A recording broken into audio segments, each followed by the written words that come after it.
AutoX is turning 18 and we're celebrating adulthood in style. No, not just with James Bond's chariot of choice or a drop-top prancing horse, but with 50 of the hottest machines launched in the past year. And we're going to whittle them down to the top 10 to tell you which ones are the best of 2024.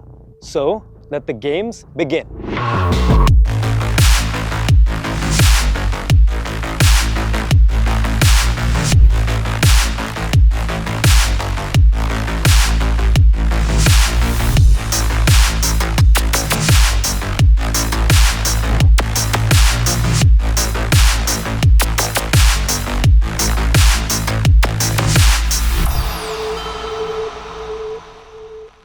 So there you have it. Those were some glimpses from an action-packed 2 days at India's fastest racetrack, the Buddh International Circuit. And now it's time to take a bit of a breather, sit down, talk about how those days went. And of course, we're going to kick off this conversation about autoX Awards 2024 with our founder and editor-in-chief, Dhruv Bell. Dhruv, autoX Awards turns 18 years young. How has it been so far? Well, AutoX turns 18 years. The awards haven't been going on for the full 18, but I feel really old if something that we worked on and founded 18 years ago has entered adulthood. But the good thing is that hopefully what we're doing resonates with people, and that's why we've been around for 18 years, and we've created something that has a following and means something to more than just us folks who work very hard to put it together. So that it feels good. Yep. Clearly, a lot of you guys love what we push out. So this is perhaps the biggest event of the year for AutoX. I want to start off first with how do we put together all of this? Because while there is a fancy lineup of cars that we have to talk about in this video, I want to start off with the jury process. How does it happen? If you could share some of it with our audience today.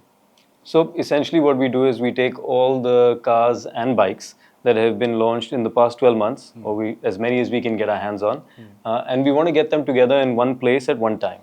Because what we found is that while over the course of the year we would have tested the majority of these vehicles, when you get them together in one place at one time, and you're able to drive them back to back, it gives you a really good sense of how they compare with each other, but also where the industry is heading.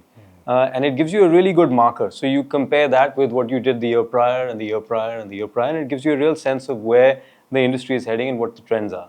And then we want to do it in a controlled environment. Because for us to really get a sense of the inherent engineering that is under the skin of some of these vehicles, you want to push them to their limit. So you need to do it in a controlled environment. We're fortunate that the BIC is close by. We're fortunate that we've been doing this there for a number of years. That's the main idea. The main idea is to get all of these cars and bikes together at one place, at one time, get our entire team together, the entire jury together. Everyone gets these sheets where you vote. All of those votes get averaged out, and we have a final set of scores, all of which we publish in our anniversary issue. And of course, I have to say, because even when I was at the racetrack, seeing that fancy lineup of cars, the idea was clear. We're not chasing 10/10s. We're trying to see what the car or bike really has to offer. But to test that, we need an esteemed panel of jury. Of course, it's headed by you. But there was a very interesting number that I read in the magazine. Of course, we put together everything for you in advance. Would you like to share that? Just how many years all of us have racked up in totality? Yeah, over 100 years of testing amongst the entire jury. So over 100 cumulative years of us doing this day in and day out. So hopefully we can bring all of that experience to bear and really create something that's valuable for folks who are reading this and watching this. Yeah. So once we do all of that, then comes the matter of announcing the winner. Now, one thing which I found very interesting is that we don't have categories. We have simply the best of 2024. So how did that decision come about? And of course, I'll add another question to it. What does it take for a car to be a best of 2024 for you? So the main thing is that it needs to be well-rounded, right? So over the course of the last few years, we've tweaked our scoring and our parameters to try and bring together the entire sort of breadth of what's available out there. So it could be something like in the past, it could be a 7 Series at one end, and it could be a small car, and all of them come together because of the scoring. You have value for money at one end. You've got lap time at the other end. So lap time is very simple. It's basically what is the lap time? The fastest vehicle gets 15 points, the slowest vehicle gets 0 points, and everything in between gets tabulated out. You've got X factor, which is really the only subjective parameter that we have, which is really what is that special sauce or that special something that a vehicle brings to the table, which gets us really excited. So that's really the only subjective factor. But you've got all the other parameters from quality to ride and handling to drivetrain.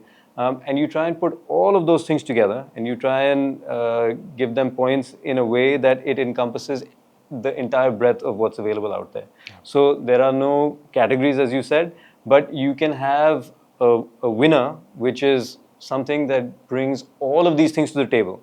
So it brings value for money to the table. It brings the level of performance to the table, even if it's not out and out sheer lap time. It brings a certain balance in terms of how this vehicle drives. So it brings all of those things to the table. Once you average those points out, I think we've done a really good job, if I say so myself, over the years, to be able to point out the real sort of winners amongst the now this massive list of new vehicles that gets launched every year. So transparency is the name Is of the key. game. And now that we've spoken about the process, now let's come to the list of cars. A very long list of cars was there. If you've not seen our video on the autoX YouTube channel yet, please go and watch it. There's a lineup video that we've done. We do that every year of all the cars that we brought to the BIC to test. It was doing that in one breath or something, but it's really interesting. You should watch that out.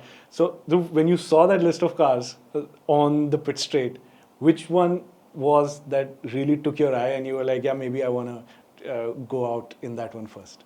So, I mean, obviously the ones that first catch your attention is the eye candy, right?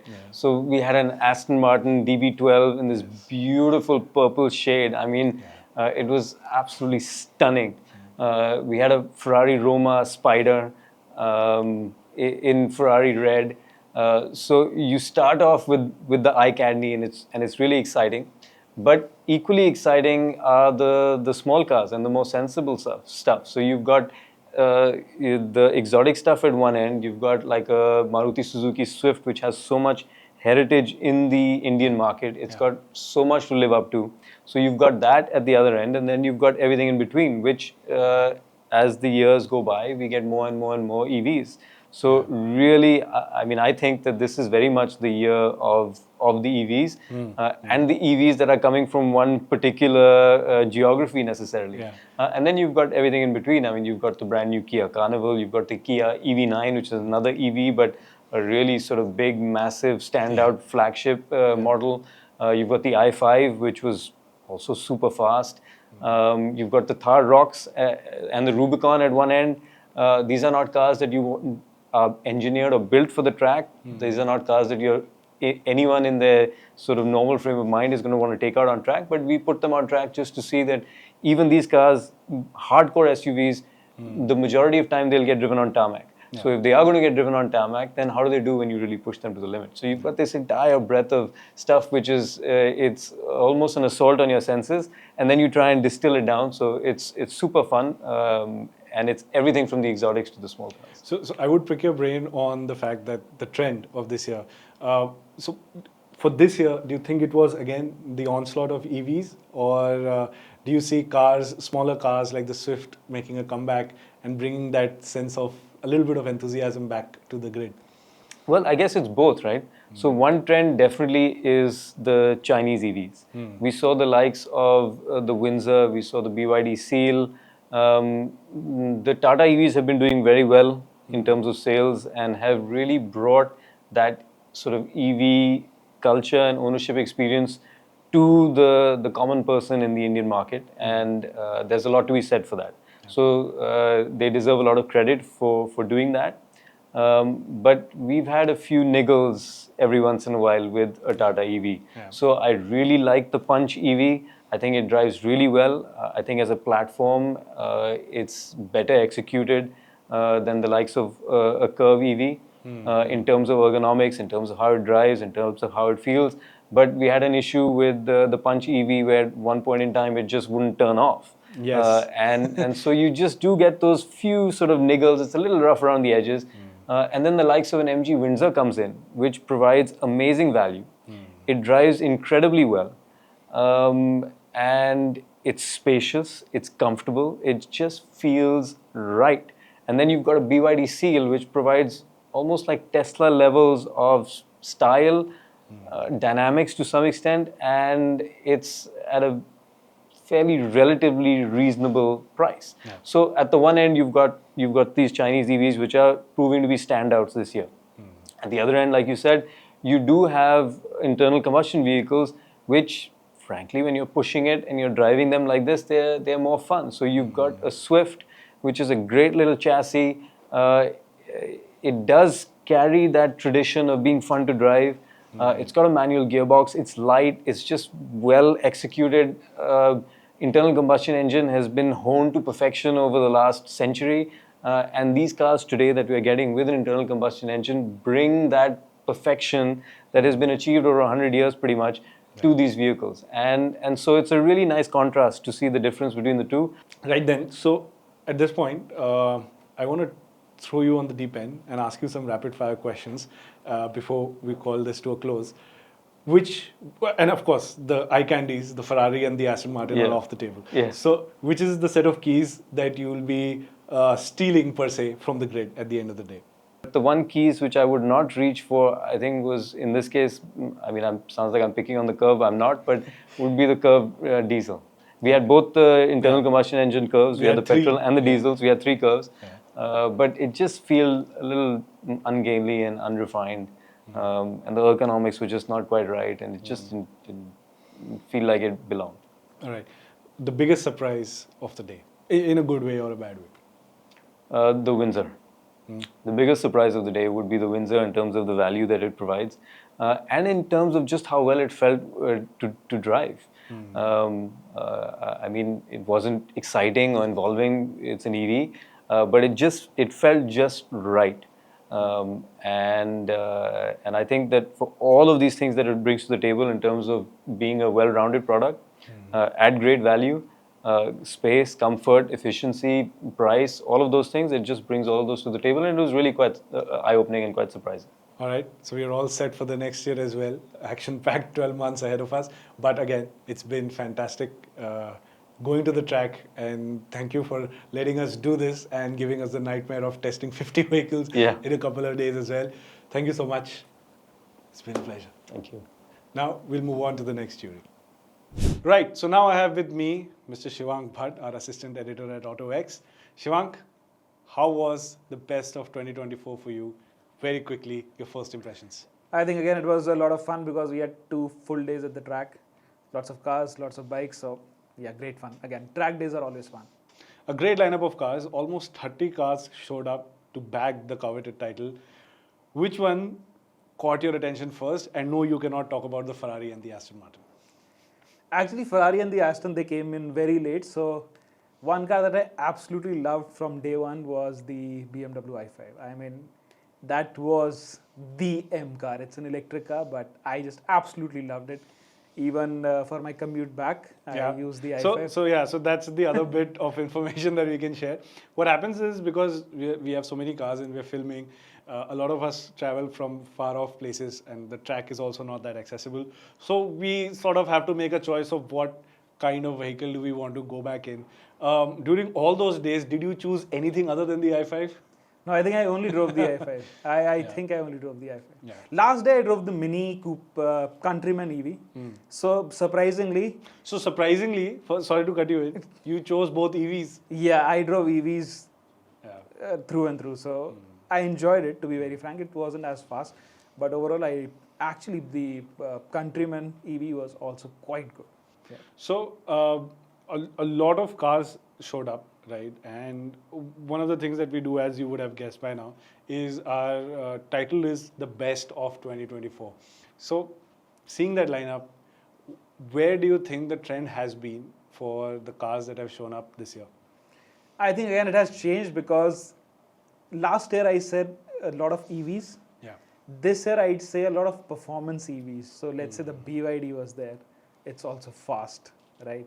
On the track also, it's fun, as these guys will see later on the lap times. Yeah. So it was fast. The i5 was fast. The Mini Countryman was really good.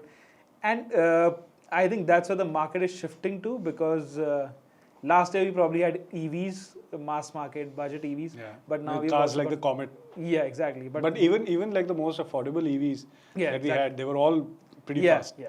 So yeah, same goes for BYD. For like 50 lakh rupees, you're getting 500 bhp. So since we're talking so much about EVs, and you clearly like both of these cars, at their respective price tags, are these the options that you would actually go for if you were to buy a car in this segment? Or will it be something else that was on the lineup? I mean, if I wanted to buy an M car, there is always the M2, right? But yeah, if I have to buy something more forward-looking, I think the i5 is really too good. I love EVs because they're quiet, they're refined, and yeah, I love them. And the quality is also really good. Yeah, the BMW, the i5 feels. No, even like the BYD was good Yeah, quality. exactly. BYD was also The i5 was good quality. The Countryman was good Yeah. quality. So And speaking of EVs, of course, it's not very interesting, but another EV that was the highlight for me was the Windsor EV. So a lot of space, good and quality. you'd be surprised you're not the only one that's been mentioning the Windsor EV. And Windsor, even on the track, it is a van or whatever, but it was very stable. It was cornering near, it was flat, and I was surprised because it is under 10 lakh rupees starting price. Yeah. But I think, again, the engineering, it shows when you put it on the track, you think that, it'll fall to pieces, but that was not the case. So I was impressed with the Windsor, to be very frank. So was it the most surprising car that you drove that day? I think probably, yeah, in the larger scheme it was, because again, it wasn't just a track test for us, it was a jury round for the best of 2024.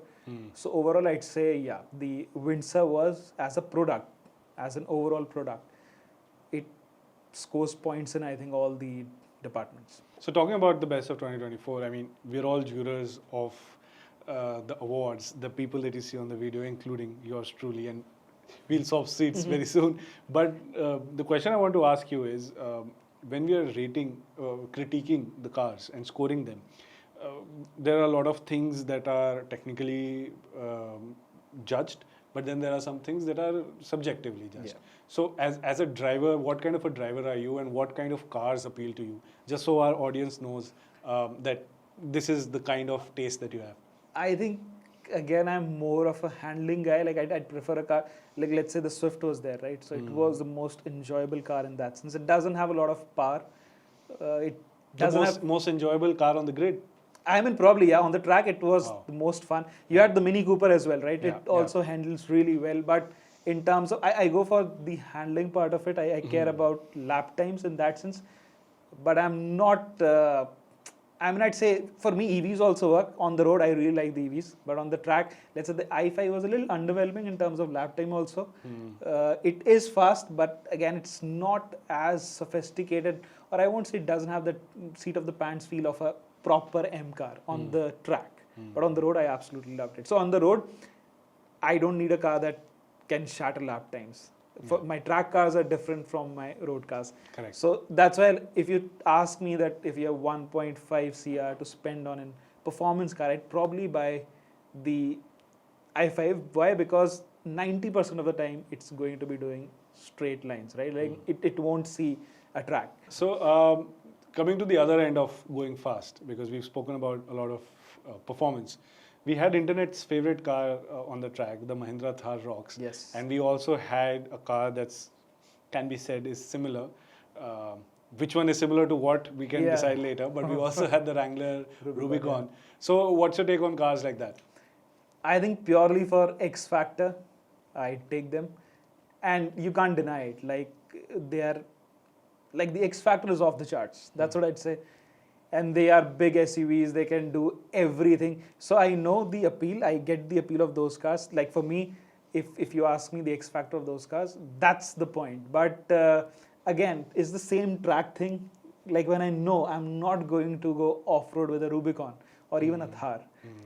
So for me, it doesn't work that way. But I understand the appeal why people buy it, because SUVs, are the trend. People are always attracted to SUVs. They're obsessed with SUVs. Yeah. So I think in that sense, they are real SUVs, and especially given the price they come at, I think that's what makes sense, because now it's not just desirable, it's also accessible. I'd say even a Wrangler at 70 lakh rupees, It's actually very it's good actually value. great Yeah. value for money. Yeah. I mean, if you think about it, and So- same goes for Thar.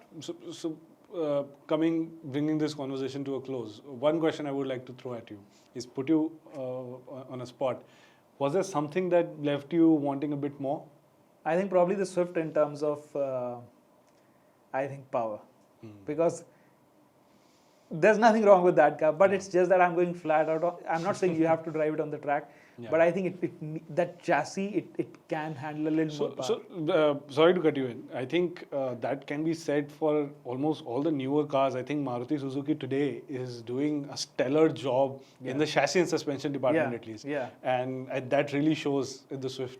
I mean, yeah, you can exploit. So usually what happens is you have a powerful engine, but in mass market cars, you can't exploit that performance because the chassis is not capable or the suspension is too soft. But in the Swift, it's the opposite. The chassis, so capable, but the engine, it's like, it's kind of flat after 3,000 or 4,000. But it's still an enjoyable. It's an enjoyable car, yeah. No doubt, absolutely. All right. So thank you for answering my questions. But as you see, I'm also part of the car Yes. jury. So would you do me the honors of Exactly. swapping seats with me and Exactly. asking me some Absolutely, questions? yeah. All right, let's do that. Okay, role reversal. Let's This do is your it. first time at the BIC with autoX. Yes. Tell us, did you like it? Did you enjoy it? Oh, yes. Because I know before Andy used to say that, I want to be a part of it. I think you guys have a lot of fun. But he didn't realize that it's a lot of work as well. So, yeah, how was it? I realized it. I had an idea, but doing it is when you really understand just how much effort goes into it. So, when you visit there, as it was the case last year also we had about 50 vehicles. It's a long lineup, and I was actually mentioning it earlier in the video to Dhruv that it's a bit of a nightmare and a dream come true at the same time. So, and it goes by so fast that you really don't know what all has happened, and it's just really good memories. But everything that you see, right, the filming, the shooting, the planning, there is just so much that goes on by every single member of the team, be it lining up the vehicles or arranging the track, managing the dates, managing production, managing ideation. It's just a lot of work. It's just that between all of that, we get to drive some of the best cars that India has to offer. So what's that one car that you kept going back to? I know everyone has a personal favorite because, you have to go for a shoot. You're like, okay, this is the car. This is the easiest or this is the nicest car that, maybe it's not the fastest car on the track, but it's something that you connect with. Yeah. So what was that car? For me, it was the Maruti Suzuki Swift. I mean, it's a bit easy to guess, but it was not purely because of its practical reasons, but I just think the size of the Swift is just so nice, right? I mean, as you went back in an i5, one day I took a really fast car, but the other day I went back in the Swift. And it's also thankfully my long-term test unit. So it was a car that I could drive to the track, but also drive at the track and have a bit of fun while making sure I carry all the equipment and people and ferry them around. So I think that was the car that I kept coming back to. And what was the biggest disappointment and biggest surprise? Okay. Disappointment, disappointment actually comes from expectations, right? And for me, there's no easy way to put it. It was the Tata curve that had shown up. That all the curves or just the... No, the internal combustion. Yeah, thank you for asking that. The EV But there was one was petrol, there was diesel, and there was also EV, of course. So the EV one just feels so much better put together, so much well thought out. Although essentially they share the same design, it looks better to me personally. Yeah. But the other one, because there were some issues, like we mentioned earlier in the video, the punch gave us problem that it won't shut off. The curve I won't mention who, but one of our jury members got locked out. Very unfortunately, do you know who that person Yeah, is? I know that person. Yeah. He went to the food court. There's a nearby food court. Yeah, to bring us lunch. And then he was locked out. He was and locked he out, then yeah. entered through the boot. Yeah. I mean, I don't think I that's think with acceptable. Tata, it's the problem is the inconsistencies, and it's not in terms of ride and handling, or even I'd say the powertrains are also okay. Right? Yeah. Of course, the No, diesel. I'm saying whatever it is, Yeah. it can't lock you out. Yeah. Like that's not an acceptable. You can't have a car that doesn't shut off. Yeah, true. What surprised me the most? That would be the GLC 43 AMG actually, because big SUV, so large. I mean, on the face of it, the only purpose it serves is to bully the person through the rear view mirror of the person who's ahead of you. But it was properly fast. It was very fast. I think and it was about enjoyable. 3 seconds slower than the Ferrari, I guess. Yeah. So I mean, Yeah. that tells you a It lot. was actually the third. I think so. It's the third fastest car we had after the Ferrari and the Aston, Wow. and it was the GLC. Again, 3 seconds difference, but that means it was faster than the bloody i5 also, which is supposed to be in. So that's why I said, dog. And it's cheaper than the i5. as Yeah, well. and I actually, when I drove the GLC, so I absolutely enjoy. The only thing is, it doesn't have a lot of drama in the sense, it doesn't even move. It's just flat out. It goes flat out. I mean, it's a surprising smart for car. an SUV. Yeah. So because it's got that F1 Tech Yeah. electrified turbo Yeah. and whatnot, so there's no input lag. You're on it. There's no turbo lag. Even the handling and everything. Like I didn't even hear a tire screech. That's the other funny bit. Earlier in the video, I asked him that which car you took back.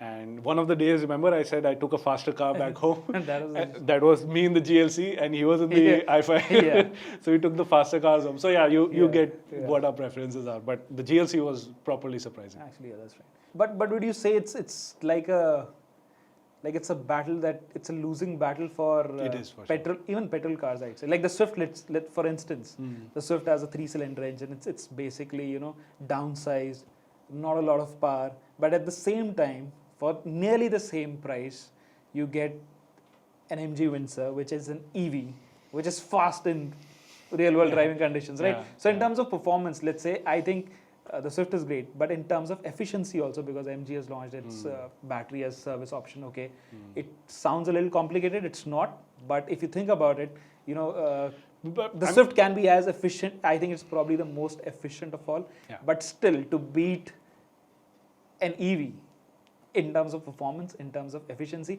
and now I'd say probably in terms of practicality, of course, range and range anxiety and all that, it's a different matter. But when you think about it, EVs have really closed that gap. And in fact, I agree. if you just take out the range anxiety part, if you can manage that part, I think EVs are probably offering better overall value for your money. I mean, it's a very, very good question. But if you go back a year or so ago, the entry level EV from MG was the Comet. Yeah. I don't think Comet holds any ground against Swift. And Swift is better in every single way. Yes. And within a year, you have the Windsor, which is slightly more expensive, but is doing so much more for your money. So clearly the gap is closing, but I just don't want to go through the mental calculation of charging time in my daily schedule, right? I mean, I anyway spend a lot of time on the road because of traffic. Yeah. I just don't want to add like, okay, today I need to charge for 45 minutes and then be home. So as a result, for me personally, I don't think in the mass market though, petrol is in any danger. I think petrol is fine. But if you've got a crore and a half, or even 50-60 lakhs a day, you've got fantastic options like the Seal, the i5, and like the i7, for example, which was the winner of last year. So you've got really good competition there, but I think the mass market cars are fine. Personally, I'd still take the Swift over the Windsor. Okay, so one more car I want to talk about is, of course, But hold on, sorry, I'm just going to add on. The Swift very soon will come with a hybrid engine option. Yes. That's the space But, there. yeah. Once the Swift becomes hybrid and gets that mild hybrid assist and even more efficiency, then I think that is the real battle that's going to come out later on. The other thing that I want to talk about is the Swift has lost its character in the sense in terms of engine performance. But another car that has a change of character is the Creta, especially with the N-Line. It has now again even the I think regular Creta has a 1.5 petrol turbo. It has a lot of power now with N-line treatment. It has a suspension. It has the drivetrain. It has a manual gearbox. It has an automatic also. What do you think about the N-line? I want to know, because you are, a little sensible in that sense when he thinks about cars, that it doesn't have to be like, all driving or track day cars. So the Creta has a nice balance of both. So for me, because as you said, I am all about practicality and sensibility, because I guess I'm just like that. But for me, the standout factor for the Creta is not the performance. It's the nice bumper. Yeah. Okay. Because it looks nice though. It genuinely looks nice, especially because we had a blue color. There's one in grey. Yeah. That looks like proper, like really good. Because see, the horsepower output is the same, right? You just pay, essentially you're asking for is stiffer springs. Yeah. I don't want that. But there are like 10,000 of these SUVs that are on sale if you have about 13 to 25 lakh rupees. The N-line has a personality. Yeah, like at least if I drive an N-line, you get to know something about myself. Yeah. If I drive a regular Creta or a regular Seltos or an Elevate, it doesn't really tell you much.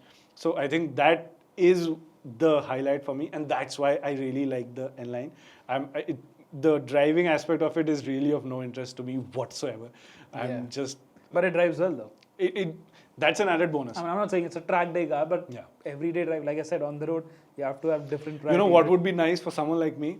The lower spec 1.5 IVT with an N-line package. you have my money. Because it will be what, like 3 lakhs cheaper? N-line light. N-line is already a light package, but like N-line light N-Line Pro. SE. I mean, I don't know. Okay, so we have to wrap this conversation, right? And again, you didn't ask me this, but if you have to pick your top 5 best of 2024. I mean, best of 2024 again, the top 5 cars. Swift. I'll give it to the N-Line. I'll give it to the Thar Rocks, because I think, again, personality, right? I'll probably give it to the GLC. I really enjoyed it. Yeah. Can I give it one to the Ferrari and Astons, or is it too obvious? Yeah, actually, between the Ferrari and Aston, which one is your favorite? I'll give it to the Aston. Oh, nice. Cool. Actually, we have one more award. Then it's a performance. Then we have one more car, because it's 5 plus 1. What else? Windsor.